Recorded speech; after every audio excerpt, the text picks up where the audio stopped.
More and more trade fairs are incorporating association meetings. So what are the opportunities for congresses in this particular environment? I'm speaking to Paul Woodward, President of Global Exhibition Association, UFI, straight out of his presentation at this year's ICCAWORLD Congress, exactly on that subject. First of all, Paul, why do you think there's a merger between trade fairs and association meetings? Well, I think there's always been some amount of overlap between the exhibition conferences and congresses world, but what we're clearly seeing is that the events which are most successful are now combining a variety of elements of those traditionally perhaps separate streams of the events industry. So yeah, it's very important that different aspects of the industry work closely together and have a good dialogue. Do you think that more trade fairs should reach out and incorporate more congresses into their overall platform? Well, I think, to be honest, there's always been very close links between associations and the key trade fairs. It varies a bit in different parts of the world, depending on how the industry has evolved. Frankly, in the United States, we have 60 to 70% of exhibitions actually are already organized by trade associations. In Europe, it's a lower number, but when you look at it, actually the associations play a very important role in the trade fairs and exhibitions which have traditionally gone on. What we're interested to see, though, as you've just indicated in the question, is how different elements of their events activity come together, because clearly participants in events are not willing to be traveling multiple different times each year, and for those supporting the events, whether it's exhibitors or sponsors or frankly even the speakers at the events, to get a real good critical mass of people. There are obvious benefits in bringing all of the elements together in one very major event. With respect to sort of rationalising the transport process, but also rationalising the expense. Yes, I mean, we're looking at ways in which organisers of big exhibitions are always looking to offer the best return on investment to their exhibitors, but more importantly, perhaps in some ways, is the attendees, of course, who are the lifeblood of any kind of event.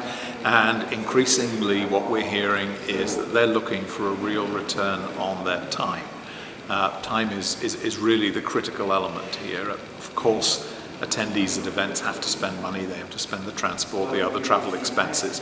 But if you look and try to find the single biggest reason why people do not attend events, what they'll tell you is, it's time, I don't have enough time. Well, frankly, that's not always necessarily true. What it really means is that the event organisers are not offering me a compelling enough alternative to all of the other things I could be doing on this 3 or 4 days. So again, to make events richer so that there's educational, there's the networking, there's genuine business opportunities there as well. That's really what has to be happening. People need to look and say, yeah, this is a really good way for me to spending the next 2, 3, 4 days of my time, whatever it may be. What are the key challenges involved in co-locating a trade fair and an association meeting? Well, I think there have always been certain challenges. Again, as I mentioned earlier, the associations and exhibition world have always been closely linked. When things work well, it's a very productive and frankly profitable relationship. When they don't work well, you may get organisers who feel that they are paying money for support, for sponsorship, whatever, to an association and not getting very much in return. Equally, you get a lot of associations, particularly where you end up with a very successful trade fair, looking at it and saying, boy, these people are making a heck of a lot of money off us and of our members. This isn't a fair distribution of the spoils. So they need to go into it, they need to be looking carefully with a very upfront and honest view of where the money's going to be, what's fair to everybody in that sort of relationship. Because, as I say, a successful exhibition can be a very profitable event.